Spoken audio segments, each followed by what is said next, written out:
do the work for us behind the scenes every day. It truly takes a village. All right, Matt, we'll get started. We'll go Nathan Lou. Amber, with the status of labor talks with so many free agents, with an expansion draft, do you have any idea what this offseason might?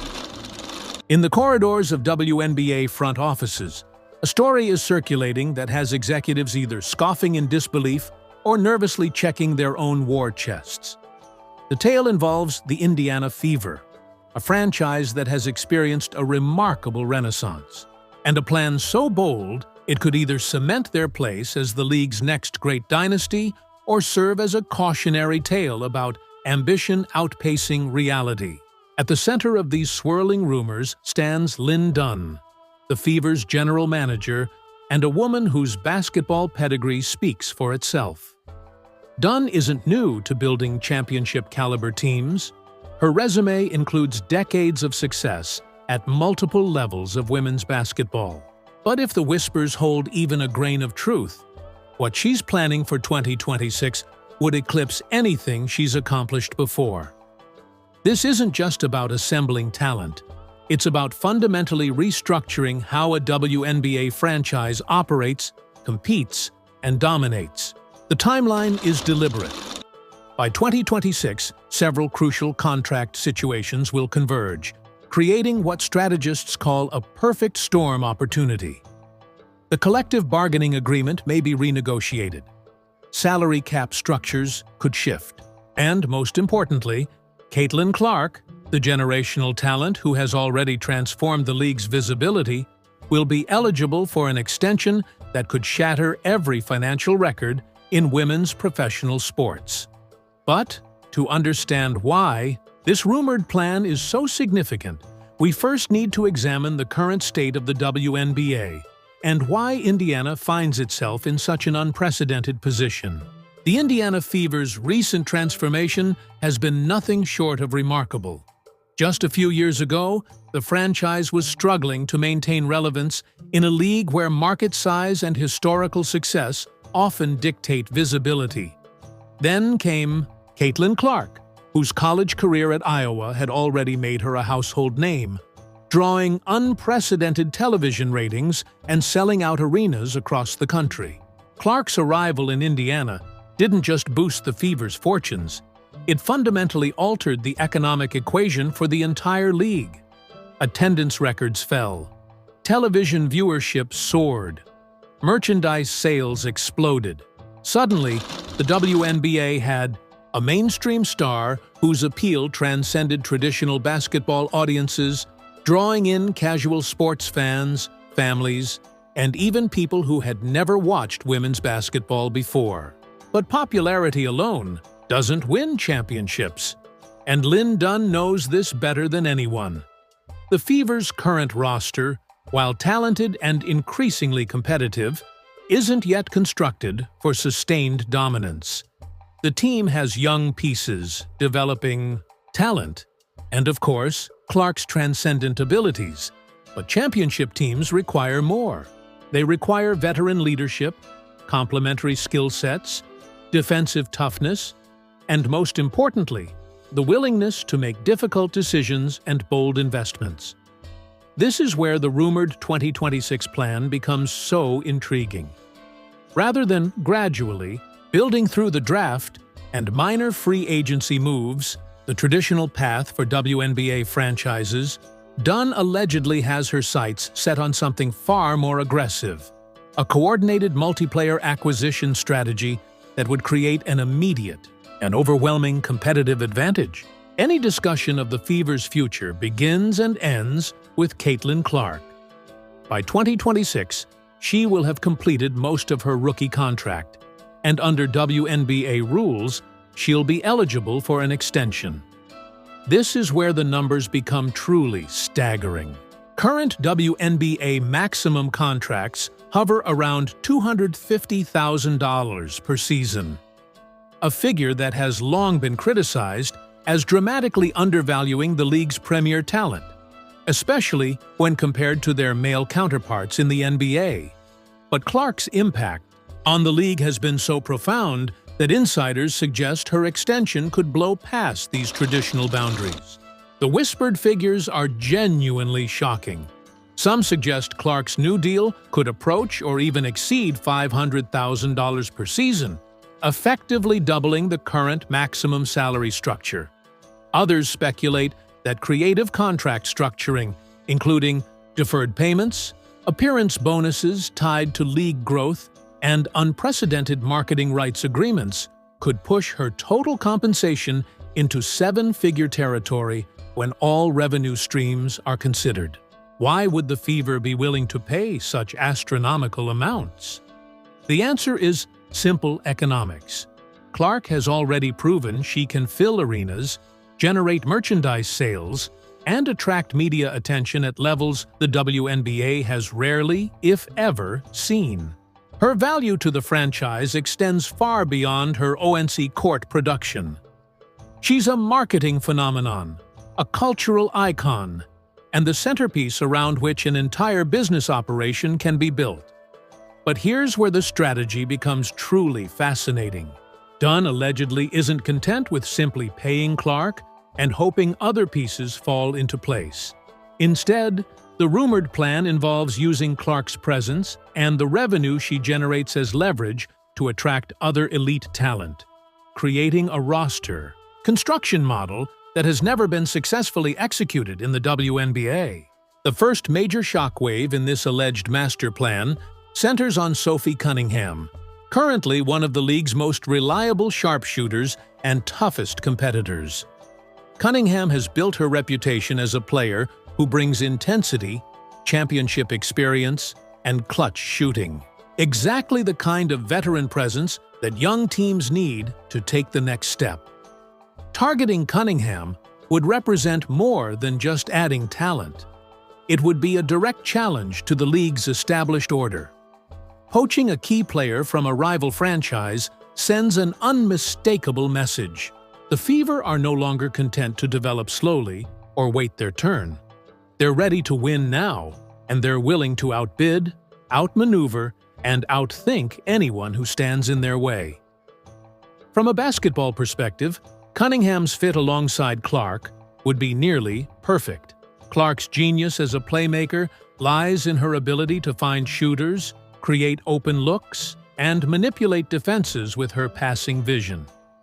Cunningham's catch-and-shoot proficiency and willingness to take big shots would make her an ideal complement. Beyond the X's and O's, Cunningham brings a toughness and competitive edge that could help instill a winning culture in Indiana's locker room. But acquiring Cunningham wouldn't be simple. She's under contract elsewhere, valued by her current team, and presumably happy in her situation. For Indiana to pry her away would require either waiting for her free agency and making an overwhelming financial offer, or orchestrating a sign-and-trade scenario that would require giving up assets. This is where the rumored financial creativity comes into play. If Indiana can structure a deal that offers Cunningham not just more money than she's currently earning, but potentially more than she could earn anywhere else in the league, the decision becomes much simpler. The whispered contract figures for Cunningham are reportedly in the $75,000 to $100,000 range annually. Substantial money for a player who, while excellent, isn't typically considered a max contract superstar. Such an offer would accomplish multiple objectives.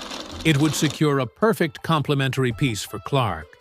It would demonstrate the Fever's willingness to pay for winning, and it would put other teams on notice that Indiana is operating under a different set of financial constraints than the rest of the league. Perhaps the most surprising element of the rumored 2026 plan involves Lexie Hull, the Fever's defensive specialist and ultimate team player. Hull represents a fascinating case study in how the Fever allegedly plans to construct their roster by dramatically overpaying for players whose value extends beyond traditional statistics. Hull isn't a star in the conventional sense. She doesn't score in bunches, create her own shot, or dominate highlight reels. What she does is play suffocating defense, make the right basketball play, and provide the kind of glue guy presence that championship teams always seem to have. In most scenarios, a player with Hull's profile would expect a solid but unremarkable contract, perhaps in the $80,000–$100,000 range, reflecting her role as a valuable rotation piece. The rumors suggest something dramatically different. Sources claim the Fever are prepared to offer Hull a contract approaching $150,000 annually, a figure that would make her one of the league's highest-paid role players and represent a massive premium over her market value. Why would Indiana do this? The answer reveals the sophistication of the alleged master plan. First, it rewards loyalty. Hull has been with the organization, and keeping homegrown talent happy sends positive signals throughout the roster and the league. Second, it secures a defensive identity that will be crucial when the roster features multiple offensive-minded players. Third, and perhaps most importantly, it demonstrates that the Fever values winning contributions regardless of how they show up in the box score. There's also a more calculating element to this strategy. By locking up Hull early and generously, the Fever would eliminate one potential future negotiation and ensure roster stability. In a league where roster spots are limited and every decision matters, having clarity on your core pieces provides enormous strategic advantages. But the Hull contract, if it materializes as rumored, would also serve another purpose. It would signal to other players around the league that Indiana takes care of its own. In an era where player empowerment is increasing and stars have more leverage than ever, creating a reputation as an organization that rewards its players, even role players, could become a significant recruiting advantage. Here's where the rumored plan transitions from ambitious to potentially revolutionary. The WNBA operates under a salary cap system designed to promote competitive balance. In the 2024-2034 season, the cap was set at approximately $1.46 million per team. With those constraints, how could the Fever possibly afford to pay Clark $500,000? Cunningham $175,000, $200,000, and Hull $150,000, while still filling out the rest of the roster with competent players. The answer, according to the whispers circulating among league insiders, involves financial creativity that would push the boundaries of the current system and potentially exploit loopholes in the upcoming collective bargaining agreement negotiations. One rumored approach involves leveraging Clark's marketability to secure massive sponsorship deals that are technically tied to the franchise rather than individual players. These deals would generate revenue that could theoretically be used to structure contracts in ways that provide players with additional compensation beyond their official WNBA salaries. The precedent for this exists in other leagues and in international basketball, where players often receive substantial off-court court income that isn't counted against salary caps. If the Fever could structure arrangements where, for example, Clark receives significant appearance fees, marketing bonuses, or brand partnership income directly from franchise sponsors, it would effectively increase her total compensation while maintaining CAP compliance. The legal and regulatory questions surrounding such arrangements would be complex. The WNBA would need to approve any structure that seemed designed to circumvent cap restrictions. But if Indiana's legal and financial teams could craft something that technically complies with current rules while achieving the desired outcome, it could set a new precedent for how teams compensate their stars. Another possibility involves using deferred payments and creative contract structures that minimize current cap hits while promising future compensation. Similar strategies are common in Major League Baseball, where contracts often include signing bonuses, deferred money, and complex payment schedules that spread cap impact across multiple years. The WNBA's smaller financial scale has historically limited such creativity. But as the league's revenue grows, particularly with the recent media rights deals and increased corporate sponsorship, there's more room for financial engineering. If the Fever could structure Clark's extension, for example, to include a large signing bonus paid outside the regular salary structure, or defer significant portions of the contract to years beyond 2026. It might create the cap flexibility needed to add other pieces. Perhaps the most intriguing rumor involves timing. The WNBA's collective bargaining agreement is subject to periodic renegotiation, and these transition periods often create windows where savvy organizations can gain advantages before new rules are fully implemented. If Indiana's plan is timed to coincide with CBA changes, for example, if new rules increase the salary cap, create exceptions for franchise players, or modify how certain types of compensation are counted, the Fever could potentially lock in favorable deals during the uncertainty period. This would require extraordinary foresight, detailed financial modeling, and probably a bit of luck. But for an organization allegedly planning 2 years ahead, it's not impossible.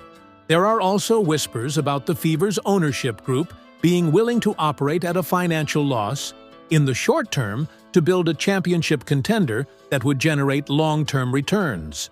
Unlike some WNBA franchises that must maintain strict budget discipline, Indiana's ownership might be prepared to invest heavily up front, betting that a dynasty built around Clark would eventually pay for itself through increased revenue, attendance, merchandise sales, and media exposure. This approach would be risky and potentially controversial. Other teams with less wealthy or less committed owners could reasonably complain that Indiana is simply buying championships with resources unavailable to most franchises. But in an increasingly competitive sports landscape, ownership's willingness to invest can be the difference between perennial contenders and perennial also-rans. The NBA's experience with super teams offers both encouraging and cautionary lessons. When LeBron James joined the Miami Heat in 2010, creating a super team alongside Dwayne Wade and Chris Bosh, the immediate reaction was overwhelmingly negative. Fans felt the league's competitive balance had been destroyed, and James faced intense criticism for taking the easy path to championships. Yet, over time, the NBA's popularity actually increased during the super team era. The finals featuring the Heat drew massive ratings. Rival teams found ways to compete by building their own star combinations, and the league's overall profile grew. The lesson might be that while super teams create short-term competitive imbalance, they can also generate interest and attention that benefits the entire league. However, the NBA has vastly more resources than the WNBA. The league can sustain multiple super teams because its revenue base is enormous, and even small market teams have significant financial capacity.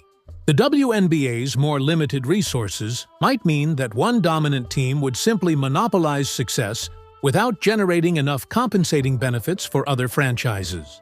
Whether the rumored 2026 master plan is real, exaggerated, or pure fiction, it represents a fascinating thought experiment about the WNBA's future. The league stands at a crossroads, blessed with generational talent in Caitlin Clark and other young stars, growing mainstream attention, and improving financial prospects. The Indiana Fever have found themselves at the center of this evolution, and whether through meticulous planning or fortunate timing, they're positioned to potentially define the league's next era.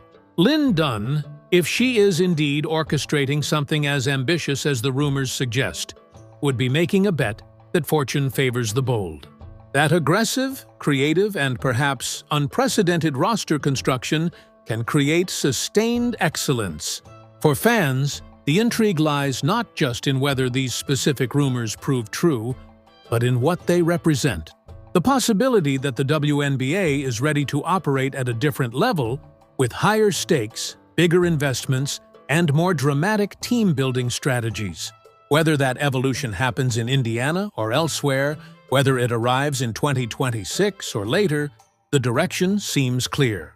The WNBA is growing up, and with that growth comes all the complications, controversies, and excitement of big-time professional sports.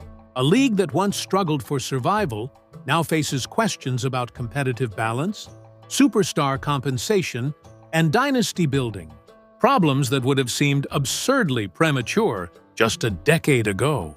So, As we watch the next 2 years unfold, as we see how Caitlin Clark continues to develop, how the Fever's roster evolves, and how league negotiations proceed, we'll be watching for signs that these whispers have substance. And even if they don't, even if 2026 arrives without the dramatic power plays being rumored, the very fact that such speculation feels plausible tells us something important about where the WNBA has arrived. This isn't the struggling league of the early 2000s, fighting for every sponsor and every minute of broadcast time. This is a league where the most exciting rumors involve teams spending too much money, acquiring too much talent, and becoming too dominant. In the grand scheme of women's professional sports, those are pretty good problems to have. The Indiana Fever's rumored 2026 master plan may or may not exist, but the future it imagines. A WNBA where franchises compete aggressively for supremacy, where star players command historic compensation, where championship windows are seized with audacious moves. That future is coming regardless. The only question is, who will be brave enough, smart enough, and bold enough to reach out and grab it first? If Lynn Dunn and the Fever organization are indeed preparing to answer that question with an emphatic, "We will," then we're all in for one hell of a ride. And even if they're not, someone eventually will. The WNBA's next chapter is being written. And whether the pen is currently in Indianapolis or elsewhere, the story promises to be fascinating.